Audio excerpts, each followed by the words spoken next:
Esse vídeo será dividido em duas partes.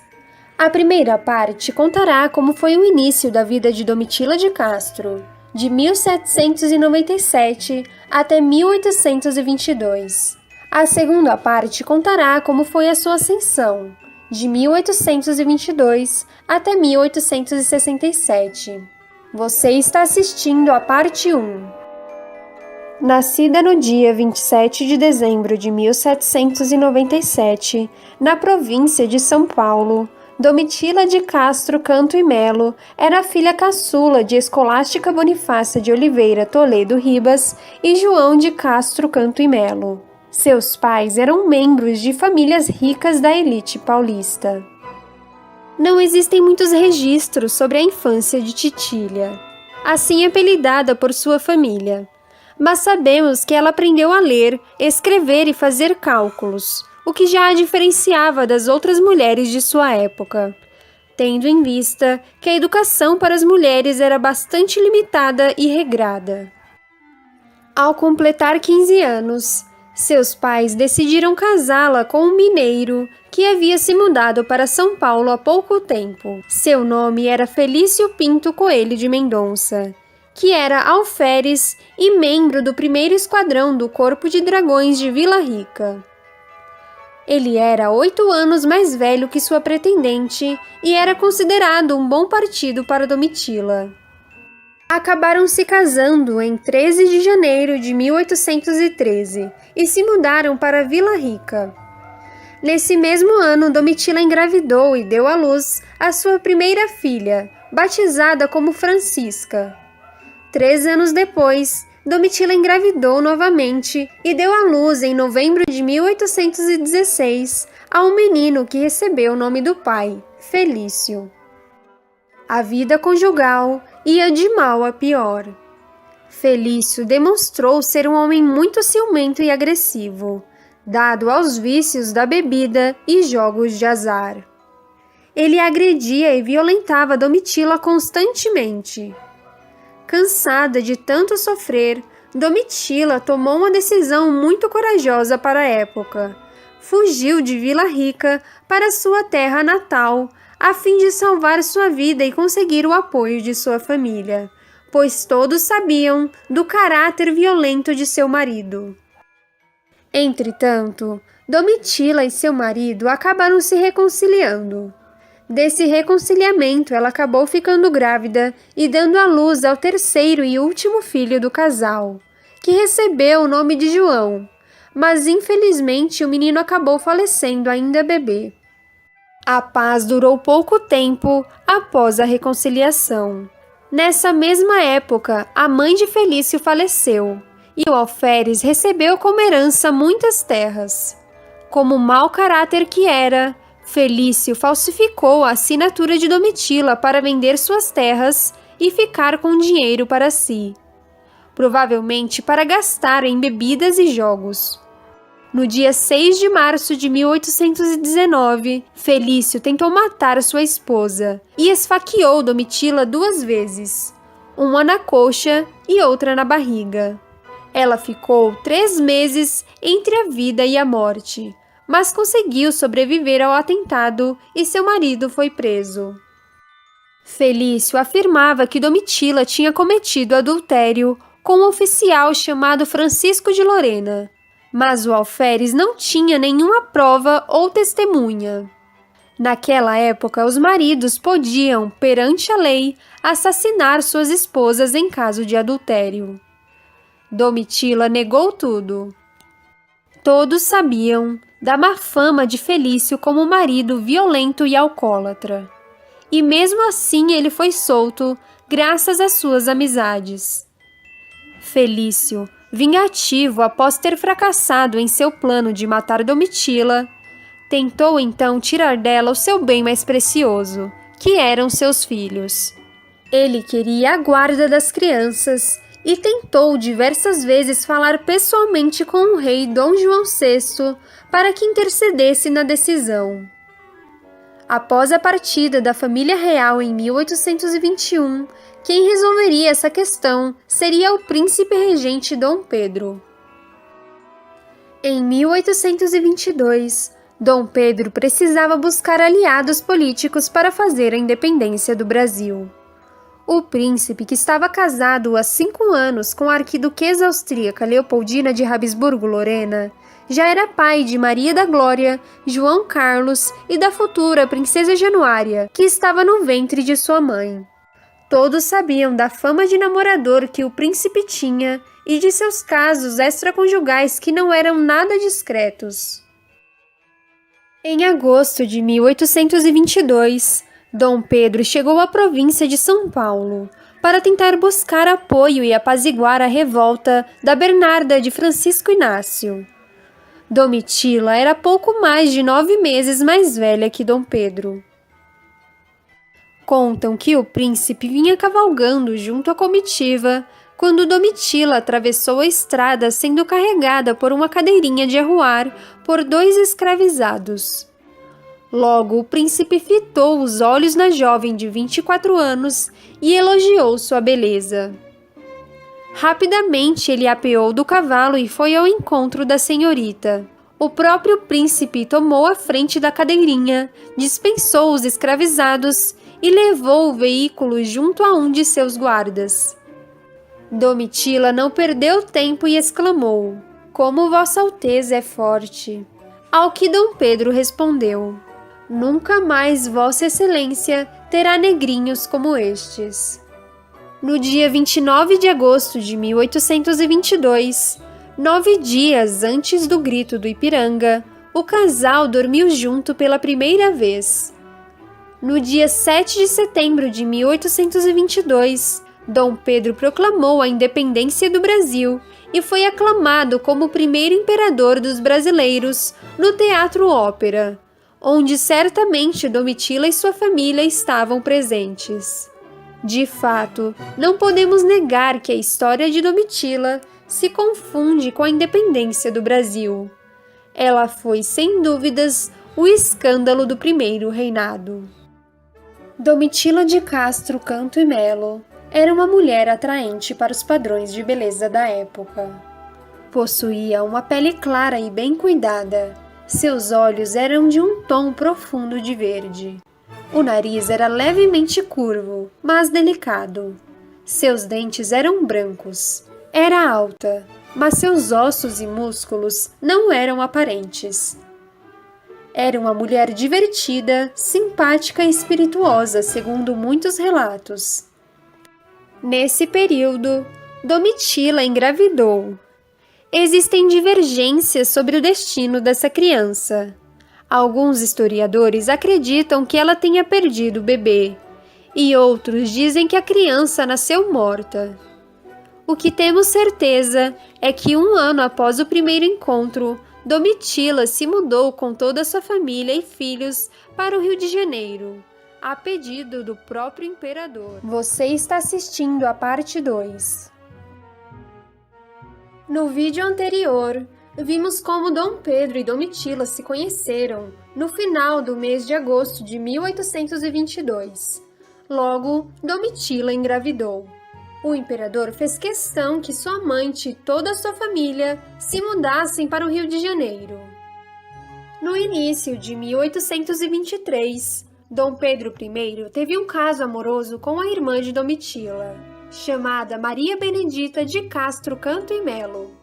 Ela era a baronesa de Sorocaba, casada com Boaventura Delfim Pereira, o barão de Sorocaba. Desse relacionamento extraconjugal, Maria Benedita acabou engravidando, e 9 meses depois, no dia 4 de novembro de 1823, nasceu um menino, batizado como Rodrigo Delfim Pereira. Dom Pedro afirmava que Maria Benedita tinha engravidado de um filho dele por um motivo bem simples: não era burra. A baronesa de Sorocaba engravidou antes da mudança de Domitila e sua família para a capital do império. Quem assumiu a paternidade do pequeno Rodrigo foi o próprio barão de Sorocaba, esposo de Maria Benedita, que conseguiu que seu marido passasse a ser o administrador de todas as propriedades da coroa. Historiadores afirmam que Domitila não sabia desse caso entre Dom Pedro e sua irmã, muito menos que seu sobrinho era, na verdade, filho de seu amante. Ela só descobriu isso muitos anos depois, mas isso veremos adiante. Continuando. Nesse meio tempo, entre 1822 e 1823, Domitila, que estava grávida, acabou sofrendo um aborto de seu primeiro filho com Dom Pedro. Mas isso não esfriou o relacionamento dos amantes. É preciso enfatizar que a Imperatriz Leopoldina, esposa de Dom Pedro I, era uma mulher muito amada e querida pelo povo brasileiro. Dona Leopoldina era uma mulher muito sensível e caridosa, nunca tendo negado ajuda aos pobres e enfermos que a procuravam, chegando ao ponto de vender suas joias para ajudar os mais necessitados. A austríaca, que era um verdadeiro mártir de paciência, nada fazia perante as traições do marido. Assim que Domitila de Castro se mudou para o Rio de Janeiro com sua família, ela não foi bem recebida pelos moradores cariocas, que ao descobrirem quem era essa paulista e o que estava fazendo na capital do império, passaram a xingá-la e humilhá-la em público. Mas nada disso abalou o casal apaixonado. Pouco tempo depois de perder um filho, Domitila engravidou novamente e deu à luz a uma linda menina no dia 23 de maio de 1824. Recebeu o nome de Isabel Maria de Alcântara Brasileira. Foi batizada na igreja de São Francisco Xavier do Engenho Velho e registrada como filha de pais incógnitos. A família Castro inventou uma história de que a menina teria sido abandonada na porta da casa do coronel João de Castro, pai de Domitila, ou seja, os avós da menina. Ao ficar sabendo do nascimento de uma filha de Domitila com o imperador, Felício, seu ex-marido, escreveu uma carta maldizendo Titília. Dom Pedro, ao descobrir isso, fez questão de ir à feitoria onde Felício trabalhava e dar um tapa na cara dele. Além disso, o monarca prometeu surrá-lo caso tocasse no nome de Isabel e Domitila novamente. Em setembro do mesmo ano, Domitila foi impedida de entrar no Teatrinho Constitucional, devido sua moral duvidosa. Como forma de repressão ao destrato dado à sua amante, Dom Pedro mandou fechar o teatro, demitir todos os atores e colocar fogo em todos os figurinos. Na Semana Santa de 1825, durante uma missa na Capela Imperial, ao perceberem a presença da mancha do imperador, todas as damas se retiraram do local e Domitila teve que assistir à missa sozinha. Nesse mesmo ano de 1825, Domitila foi nomeada Dama Camarista da Imperatriz Leopoldina. Com esse título, ela teria o direito e o dever de morar por uma semana junto aos imperadores, trabalhando no Paço de São Cristóvão. Dom Pedro fez isso como forma de intimidar as damas que tinham humilhado Domitila na Capela Imperial. Pois agora, com o título de Dama Camarista, ela seria hierarquicamente superior a todas as outras damas que tinham a deixado sozinha na missa. Nessa época, Domitila conseguiu a guarda definitiva de seus 2 filhos e se divorciar do ex-marido abusador. Tudo isso graças ao imperador, que agilizou o processo de divórcio da amante. No dia 12 de outubro de 1825, foi aniversário do imperador, mas quem ganhou o presente foi Domitila, sendo elevada ao título de Viscondessa de Santos. Isso foi feito como forma de provocação aos irmãos Andradas, inimigos políticos da família Castro. Dom Pedro elevou Domitila a Viscondessa de Santos, pois Santos era a cidade natal de José Bonifácio de Andrada e Silva e sua família. Ao ficar sabendo do ocorrido, José Bonifácio escreveu: "Quem sonharia que a Michela, Domitila, seria viscondessa da pátria dos Andradas? Que insulto desmiolado!" Domitila de Castro inventou uma história. A amante teria dito à imperatriz que sofria da moléstia de Lázaro, popularmente chamada de lepra, conhecida como hanseníase atualmente. Ela teria inventado essa história para tentar disfarçar seu relacionamento com o imperador, que ao ser questionado por Leopoldina respondeu: ou tenha ou não tenha, cá para mim não me importa, porque não tenho tratos com ela. Dona Leopoldina lidava com essa situação com toda frieza e indiferença, pois tinha aprendido na corte dos Habsburgo-Lorena que uma nobre senhora jamais deveria fazer escândalos em público. Em nenhum momento a imperatriz confrontou a amante. Por fora, ela demonstrava não se importar com a situação, mas hoje sabemos, através das cartas, o quanto todas essas traições públicas e humilhações a machucaram. A imperatriz, que já tinha um histórico genético de depressão, acabou entrando em um estado de melancolia profunda. Nesse período, Domitila de Castro tornou-se uma figura escandalosa e notória na corte, pois todos sabiam que ela era a favorita e quem a importunasse teria que acertar as contas com o imperador. Muitos viajantes e embaixadores estrangeiros relataram sobre a grande influência que Domitila fazia sobre Dom Pedro, que a chamava publicamente de minha titilha.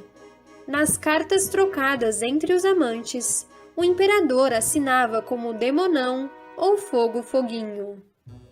A fim de agradar o imperador, muitos políticos e figurões da elite começaram a visitar e presentear a favorita do imperador. Tudo isso era falso. Na frente de Domitila, eles a tratavam bem, mas quando ela não estava presente, eles a xingavam e ridicularizavam nas rodas de conversa. Dentre os membros da elite, existiam alguns que a odiavam declaradamente, como José Bonifácio e seus irmãos Antônio e Martim. Acontece que a família Castro era inimiga política da família Andrada. Essa rincha entre as duas famílias ricas de São Paulo era muito antiga, anterior ao nascimento de Domitila. Os Andradas afirmavam que a amante teria intervido no fim das investigações sobre os envolvidos na Bernada de Francisco Inácio. Dizem que ela recebeu subornos para influenciar as decisões do imperador, que acabou decretando anistia geral. Entretanto, não temos certeza se isso é verdade. A família da amante recebeu diversas graças e títulos do imperador. Segundo o escritor Paulo Resutti, o pai de Domitila recebeu o título de Visconde de Castro. Os irmãos foram feitos gentis homens do paço e um deles recebeu a patente de coronel. Além disso, 2 primos de Domitila passaram ao cargo de guarda-roupas do imperador. Dom Pedro encontrou em Domitila algo que sempre almejou: uma grande família unida. Passou a chamar os pais de sua amante de meu velho e minha velha. Tratava-os com todo respeito e carinho, como se fossem seus sogros de verdade. No dia 2 de dezembro de 1825, Dona Leopoldina deu à luz a um menino. Alguns dias depois, no dia 7, Domitila também deu à luz a um menino batizado como Pedro de Alcântara Brasileiro. Contam que o imperador ficou tão feliz pelo nascimento de seus 2 filhos homens que planejou fazer do menino bastardo o Duque de São Paulo. No início de 1826, a família imperial decidiu fazer uma viagem à província da Bahia. Como era de se esperar, Domitila foi junto. A sociedade brasileira ficou escandalizada ao ver Dom Pedro embarcar junto com sua esposa, sua amante e sua filha primogênita de 7 anos, a princesa Maria da Glória, a quem nada escapava. Dona Leopoldina ficou muito preocupada com o exemplo que o pai estava dando à sua filha, que viria a ser a rainha de Portugal. No navio que os levaram, Domitila recebeu um aposento superior ao de Dona Leopoldina, que, magoada com toda a situação, decidiu fazer suas refeições sozinha em seu quarto, enquanto seu marido, a amante e a filha almoçavam e jantavam juntos. A viagem à Bahia foi um escândalo no âmbito pessoal, mas no que diz respeito à política foi um sucesso. O imperador fez grandes avanços em seu governo durante essa viagem. Entretanto, esse assunto é muito extenso. Se vocês quiserem que eu conte com mais detalhes sobre esse episódio na Bahia, deixem nos comentários. Durante a viagem, Dom Pedro recebia periodicamente cartas informando tudo o que dizia a respeito de seus filhos legítimos e bastardos. Tragicamente, ele recebeu uma carta informando a morte do pequeno Pedro de Alcântara brasileiro, que seria o futuro Duque de São Paulo, seu filho ilegítimo com Domitila. No dia 23 de maio de 1825, a pequena Isabel Maria completou um aninho. A menina tinha sido registrada como filha de pais incógnitos, mas agora Dom Pedro tinha mudado de ideia. Talvez por influência da amante, o imperador decidiu declarar a paternidade publicamente. Na nova certidão, não foi citado o nome da mãe. No dia seguinte ao aniversário de Isabel Maria, Dom Pedro presenteou Domitila com um palacete que ficava a apenas 450 metros do Paço de São Cristóvão. Fizeram uma grande festa e a menina ilegítima recebeu o título de Duquesa de Goiás. Com esse título, Isabel não deveria se curvar perante ninguém além dos membros da família do imperador. Até mesmo Domitila teria que se curvar perante a filha. Após o reconhecimento da paternidade, Belinha passou a frequentar o Paço de São Cristóvão e receber a mesma educação dada às princesas.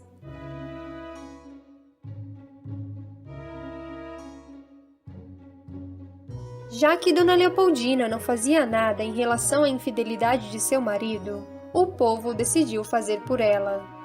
Os muros da cidade passaram a amanhecer com caricaturas de Dom Pedro e Domitila. Em um dos desenhos, Domitila estava em uma carruagem puxada por um cavalo que tinha a face de Dom Pedro. No desenho, a amante controlava o imperador com as rédeas. No dia 12 de outubro de 1826, foi aniversário de Dom Pedro, mas novamente quem ganhou o presente foi Domitila, sendo elevada a Marquesa de Santos. A humilhação era imensa para Dona Leopoldina, que nesse período já sofria com crises de ansiedade e depressão. No final de 1826, o pai de Domitila, João, Visconde de Castro, adoeceu e Dom Pedro ficou preocupadíssimo. Passou uma semana ao lado do doente, auxiliando em tudo, como se fosse um enfermeiro. Além disso, demonstrou em público seu desejo que o Visconde de Castro melhorasse e rezou diversas vezes para que o pai de sua amante recuperasse sua saúde. De nada adiantou, e o pai de Domitila faleceu em 2 de novembro de 1826. Enquanto tudo isso acontecia, o imperador praticamente abandonou seu lar, passando dias e dias no palacete da amante. Pela primeira e única vez, Dona Leopoldina perdeu a paciência e enviou uma carta a Dom Pedro dando um ultimato. O imperador deveria escolher entre ela e a amante. Caso Dom Pedro escolhesse Domitila, Dona Leopoldina pediu para ele que autorizasse ela a retornar à Áustria para junto de seu pai.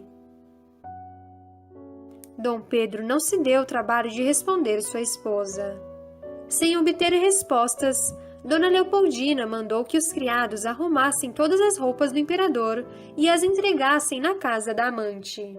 Ao invés de obedecer à ordem, um criado correu até o palacete da Marquesa de Santos para contar o que estava acontecendo no Paço de São Cristóvão. Dom Pedro foi em direção à Quinta da Boa Vista o mais rápido possível. Chegando ao palácio, Pedro e Leopoldina discutiram, e após o imperador gritar muito, caiu aos pés da esposa e, chorando, pediu perdão. Desde o início de novembro de 1826, a imperatriz grávida de sua 8ª criança e, com a saúde já fragilizada, adoeceu. Acabou contraindo a infecção uterina ou puerperal, provavelmente pela falta de asepsia dos médicos, que ainda não tinham conhecimento sobre a importância de lavar as mãos antes de fazer um exame de toque. A saúde da imperatriz declinava a cada dia. Nesse mesmo período, Dom Pedro precisava viajar para o sul para tentar resolver a situação da província cisplatina. O imperador adiou a viagem e esperou que sua esposa melhorasse um pouco. Dias depois, Dona Leopoldina teve uma pequena melhora em sua saúde, e então Dom Pedro partiu para o sul. Os dias iam passando e a imperatriz ia ficando cada dia mais fraca e doente. Se vocês quiserem saber como foi o último encontro de Dona Leopoldina e Dom Pedro, e como a nossa primeira imperatriz faleceu, assista um vídeo. O maior funeral do Brasil, a morte da Imperatriz Leopoldina. A imperatriz, que sofria dos nervos, em um momento de delírio começou a acusar a Marquesa de Santos e os médicos de envenenamento. Tudo isso chegou às ruas do Rio de Janeiro como uma faísca em meio à pólvora. Em dado momento, a Marquesa de Santos tentou entrar nos aposentos da imperatriz adoecida, mas foi barrada pelo Marquês de Paranaguá, que impediu que Domitila importunasse os últimos momentos de Leopoldina. A verdade é que Domitila só era respeitada quando estava na companhia de Dom Pedro. Não sabemos até hoje o porquê Domitila queria entrar a todo custo nos aposentos da imperatriz, mas sabemos que ela foi impedida. No dia 11 de dezembro de 1826, Dona Leopoldina faleceu, e o povo decidiu vingar a morte da amada imperatriz. Eles culpavam a amante pelo ocorrido e clamavam por vingança. O palacete da Marquesa de Santos foi cercado e apedrejado. 2 tiros foram disparados contra o cunhado de Domitila, e sua família foi ameaçada. Os ministros decidiram afastar a favorita da corte até a volta de Dom Pedro. Nesse período, o imperador, que estava no sul, recebeu algumas cartas informando o falecimento de sua esposa e da consternação que acontecia no Rio de Janeiro. Se vocês quiserem saber a reação de Dom Pedro ao saber da morte de sua fiel aliada, assistam o vídeo O Remorso de Dom Pedro I. De fato, a morte de Leopoldina marcou a história do Brasil. Passando um tempo da morte de Dona Leopoldina, a Marquesa de Santos deve ter pensado que poderia virar a imperatriz do Brasil. Mas seu relacionamento com Dom Pedro começou a esfriar depois disso. Ele passou a assinar as cartas à amante como seu amo e seu senhor, e não mais como Demonão ou Fogo Foguinho.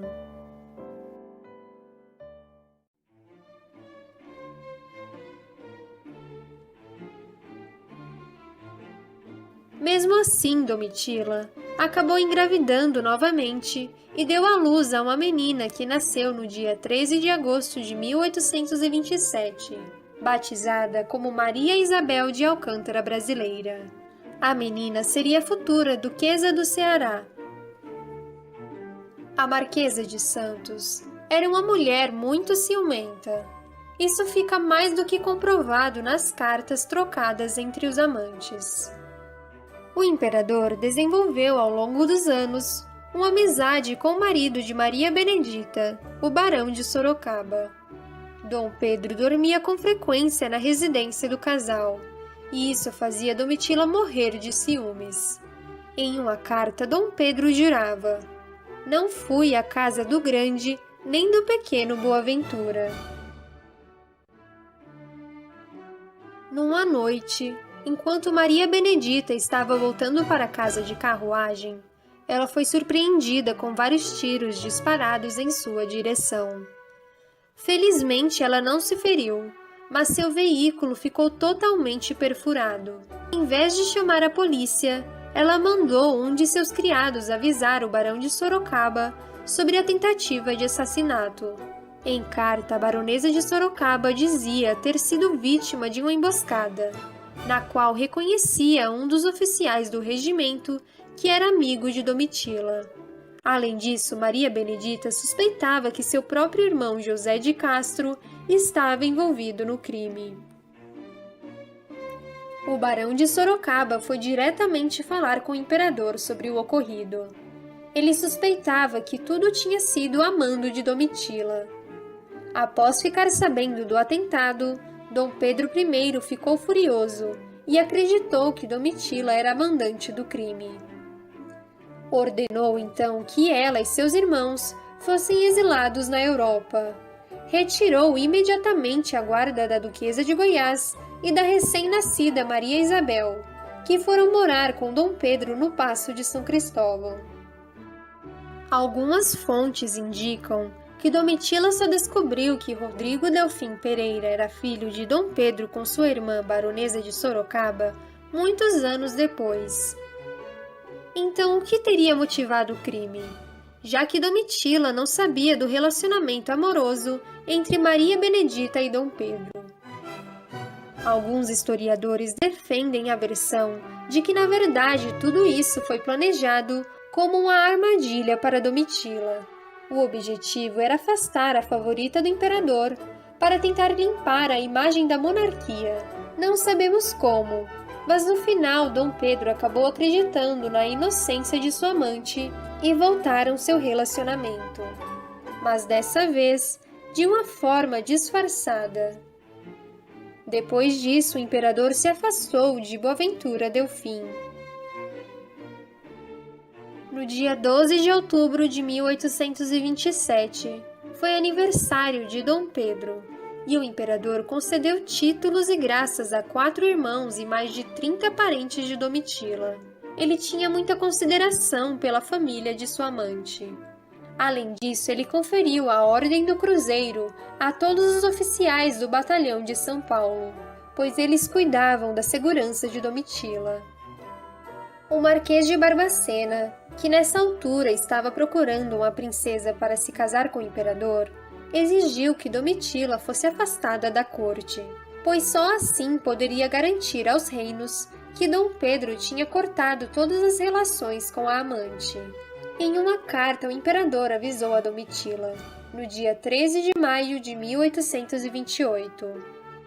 O Marquês de Barbacena é chegado, e sua vinda é motivada pela necessidade de me expor de viva voz os entraves que tem havido ao meu casamento em consequência de sua estada aqui na corte, de onde se torna indispensável sair por este mês até ao meado do futuro junho, o mais tardar. Conheço o amor que a Marquesa consagra à pátria e à minha família, mas fique certa de que esta é a minha derradeira resolução. Ao que Domitila respondeu: Vossa Majestade sabe muito bem que se eu vou fazer este passeio, é só para lhe fazer a vontade. Não que eu tais intenções tivera de sair daqui para parte alguma. Assim, senhor, não posso ir para o mês que vem, sim nos princípios de julho. Não sou dessas de saco às costas, já lhe faço esta vontade. E assim peço-lhe, não me notifique mais. Dom Pedro respondeu: Sai até 2 do mês de julho. E por isso eu muito desejo que a Marquesa saia pelo menos 6 dias antes, o que vem a ser 26 de junho. Porque muito convém que os que vão possam dizer: a Marquesa já saiu. E não, está para sair. Sustente sempre aquela palavra que uma vez der, e não faças rodeios. Veja bem a quem dá e qual é a magnitude do negócio, que é dependente do cumprimento de sua palavra. A Marquesa replicou: Perdoe-me que lhe diga isto. Eu não preciso de conselhos. Não sou Vossa Majestade. As minhas respostas são todas nascidas do meu coração. Eu sempre disse que sairia no princípio de julho. Eu torno de novo a fazer esta vontade. Sairei até o fim deste mês que vem, e Deus permita sejam todas as suas vontades feitas, assim como eu as faço. Eu tive criação, sei conservar a minha palavra. Por fim, Barbacena só partiu para a Europa depois que Domitila foi banida para São Paulo sem levar suas filhas. Mais uma vez a marquesa ficou longe de suas crianças. Tragicamente, a caçula, Maria Isabel, acabou falecendo no dia 25 de outubro, longe de sua mãe, vítima de meningite. A Marquesa de Santos escreveu uma carta a Dom Pedro, avisando que estava voltando para a capital imperial, pois não aguentava mais ficar em São Paulo. O imperador, furioso, respondeu em tom de ameaça: uma pessoa que saiu do nada, por meu respeito devia, por um reconhecimento eterno, fazer o que eu lhe tenho até pedido. Eu lhe declaro muito expressamente que se a Marquesa se apresentar no Rio sem minha ordem, eu suspendo-lhe as mesadas a ela e a toda pessoa de sua família que influi para este sucesso, bem como a demito de dama e privo de entrarem no paço seus parentes. Nesse período que Domitila estava exilada em São Paulo, Dom Pedro se envolveu com uma modista francesa casada chamada Madame Clémence Cesset, que acabou engravidando. O imperador mandou que ela e seu marido fossem para a França e providenciou uma pensão. Sem esperanças sobre o segundo casamento, após ser rejeitado por mais de 5 princesas europeias, Dom Pedro acabou mandando chamar a Marquesa de Santos de volta para o Rio de Janeiro em abril. O imperador, ansioso pela volta da amante, decidiu seguir até Itaguaí para encontrá-la mais depressa. Após o reencontro, o casal passou um bom tempo na Fazenda Imperial de Santa Cruz, antes de seguirem para o Rio de Janeiro juntos. Um diplomata francês relatou sobre o ocorrido. A Marquesa de Santos realmente retornou, como eu anunciei.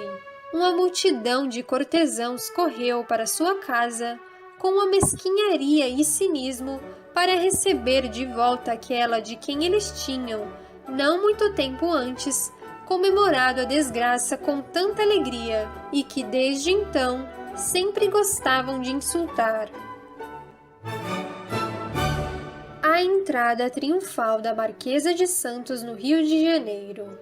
No dia 24 de maio de 1829, foi aniversário da pequena Duquesa de Goiás. Nesse mesmo dia, às 15 horas, uma imponente carruagem com o brasão da Marquesa de Santos entrou pelos portões da Quinta da Boa Vista.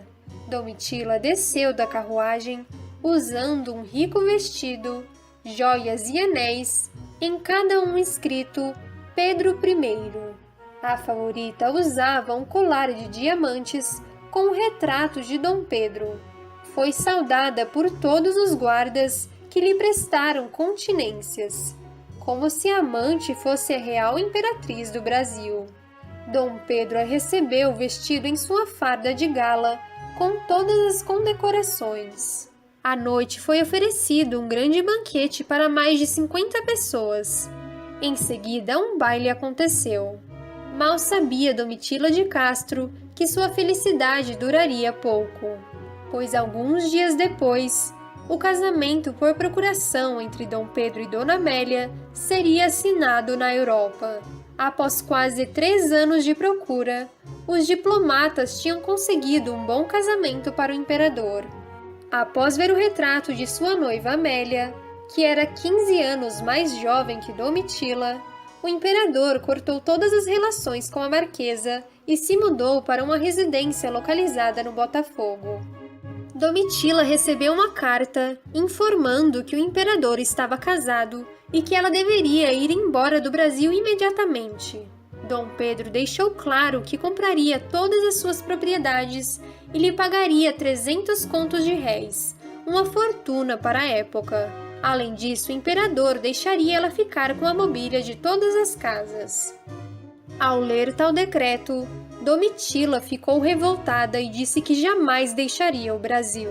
Dom Pedro respondeu dizendo que se a marquesa não saísse até o dia 27 de maio de 1829, ele anularia tudo o que tinha estabelecido anteriormente e deixaria apenas uma pensão equivalente a 1 conto de réis. Preocupada com sua filha Isabel, Domitila perguntou ao imperador sobre a menina, ao que Dom Pedro respondeu que a menina ficaria bem, e assim ficaria sempre, não sendo mais necessário pedir notícias. Ao que parece, Dom Pedro levou Belinha consigo para a propriedade no Botafogo. O imperador passou mais de um mês em companhia da menina. Isso era uma despedida, pois a família de sua noiva exigia a saída da bastarda da corte. Dom Pedro decidiu mandar a menina para a Europa estudar. Tentando cortar todos os tipos de vínculos com a ex-amante, o imperador enviou para Domitila todos os presentes que tinha ganhado dela. Ordenou que todos os criados fossem retirados, que seus cavalos fossem devolvidos e que nenhum funcionário do paço deveria visitá-la ou obedecê-la. A Marquesa de Santos não queria de forma alguma voltar para São Paulo. O imperador ficou tão furioso que ameaçou anular a pensão e retirar todas as posses da ex-favorita. Domitila de Castro finalmente tinha entendido. Não teria chances de continuar na capital do império. Então acabou negociando com Dom Pedro I todas as suas chácaras, terrenos e casas. Ela vendeu tudo e partiu para São Paulo com toda a sua família no dia 27 de agosto de 1829, levando consigo uma enorme quantia em dinheiro e uma criança em seu ventre. Nunca mais Domitila viu sua filha Isabel Maria, a Duquesa de Goiás, que foi mandada para a Europa. Sua filha nasceu no dia 28 de fevereiro de 1830 e recebeu o nome de Maria Isabel de Alcântara e Bourbon. Esse último nome inventado por Domitila, pois de início Dom Pedro se recusou a reconhecer a paternidade da criança. Ele desconfiava que a menina não era sua filha. Dizem que ao descobrir que Domitila estava grávida, Dom Pedro teria tentado esganá-la, mas não temos certeza se isso é verdade. Chegando em São Paulo, Domitila, agora milionária, não se abateu. Decidiu seguir em frente e reconstruir sua vida. Logo se envolveu com um rico político fazendeiro chamado Rafael Tobias de Aguiar, que era um dos homens mais ricos de São Paulo. Eles passaram a morar juntos sem casar antes, o que era algo muito mal visto na época. Por fim, acabaram se casando em 1842. Com Rafael, Domitila teria mais 6 filhos, chamados Rafael, João, Gertrudes, Antônio, Brasílico e Heitor. Infelizmente, Gertrudes morreu aos 4 anos, Antônio aos 6 e o caçula Heitor com apenas 4 anos. Em 1834, Dom Pedro faleceu em Portugal aos 35 anos. Em seu testamento, deixou a maior parte do dinheiro para sua filha preferida, a Duquesa de Goiás. Além disso, o ex-imperador também citou a pequena Maria Isabel, a qual tinha desconfianças. Provavelmente, ele deve ter se convencido de que a menina era sua filha.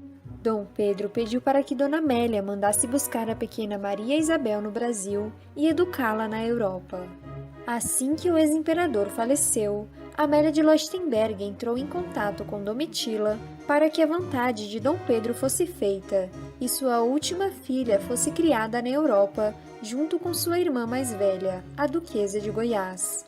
Entretanto, a Marquesa de Santos não respondeu às cartas de Dona Amélia. Provavelmente Domitila não queria perder sua outra filha.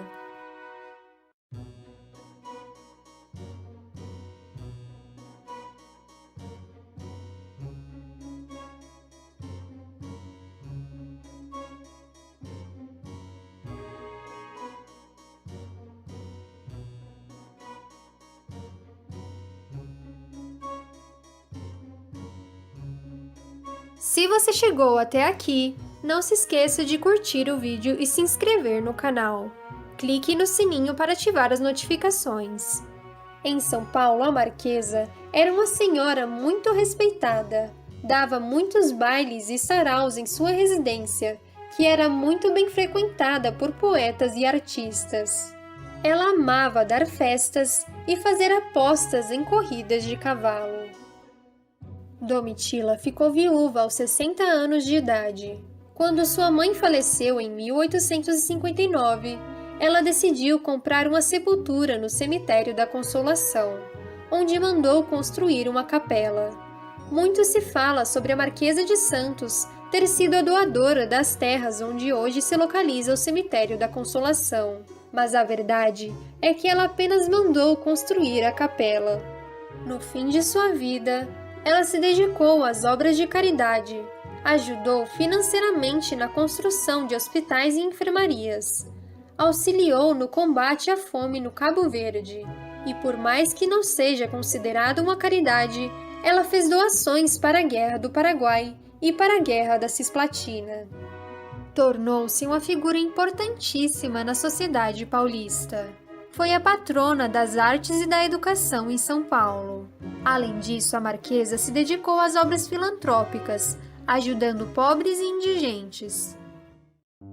A Marquesa de Santos sofreu muitas perdas no que diz respeito a seus filhos.